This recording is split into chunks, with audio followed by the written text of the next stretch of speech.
Putin के target set हैं, लेकिन अब रूस में इस बात पर बहस हो रही है कि रूस का मिशन डोनबास पूरे होने के बाद अगला कौन सा देश प्रेसिडेंट पुतिन का टारगेट पर होगा। रशियन स्टेट मीडिया में ट्रांसनिस्ट्रिया को लेकर चर्चा तेज हो गई है, लेकिन पुतिन को जानने वाले मानते हैं कि अभी युद्ध का नया सीन बाकी है। युद्ध ज़ेलेंस्की कह चुके हैं, खुद ज़ेलेंस्की कह चुके हैं कि जंग का दायरा किसी भी वक्त बाल्टिक देशों की तरफ शिफ्ट हो सकता है। इसीलिए बाल्टिक देशों को अभी से तैयारी कर लेनी चाहिए। सवाल है कि क्या पुतिन की आर्मी और मिसाइल पावर के सामने छोटे छोटे मुल्क टिक पाएंगे? क्या ये देश नेटो के भरोसे बैठे रहेंगे या फिर खुद अपनी तैयारी कर रहे हैं? इस रिपोर्ट में जवाब मिलेगा।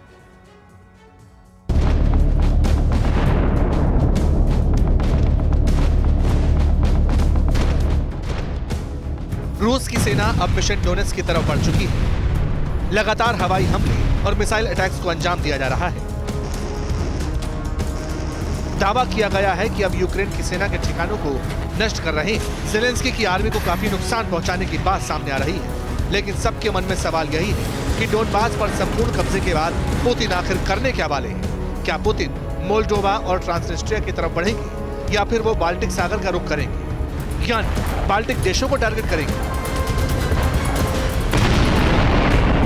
इन सवालों के बीच आज एक बहुत बड़ा डेवलपमेंट हुआ, जिसके बाद बाल्टिक देश यानी लिथुआनिया, लातविया और एस्टोनिया में डर का माहौल बन चुका है। CNN के हवाले से खबर आई है कि अब रूस और बेलारूस मिलकर लिथुआनिया के खिलाफ जवाबी कार्रवाई की स्ट्रेटेजी तैयार कर रहे हैं। क्रेमलिन की तरफ से कहा गया है कि पूरी सिचुएशन को लिथुआनिया के गैर कानूनी एक्शन के बाद देखा जा रहा है। इस सिलसिले में रूस और बेलारूस की तरफ से कुछ कदम उठाने पर चर्चा की गई।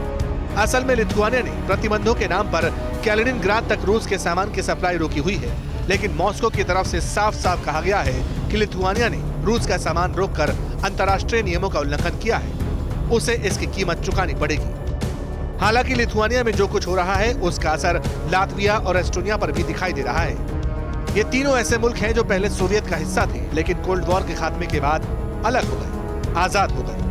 मगर अब रूस यूक्रेन वॉर के बाद इन मुल्कों को पुतिन के एक्शन का डर सताने लगा है। इसको देखते हुए लातविया ने आज अपने देशों के नौजवानों के लिए फौज की ट्रेनिंग भी जरूरी कर दी। लातविया के रक्षा मंत्रालय ने कहा है कि 18 से 27 साल के युवकों को 4 में से 1 मिलिट्री सर्विस चुननी होगी।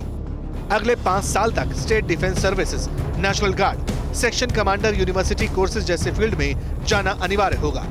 रूस के खिलाफ नई फौज बना रहा है लातविया। इसका मतलब यह है कि यूक्रेन वॉर के नतीजों को देखते हुए पड़ोसी मुल्क तैयारियों में जुट गए।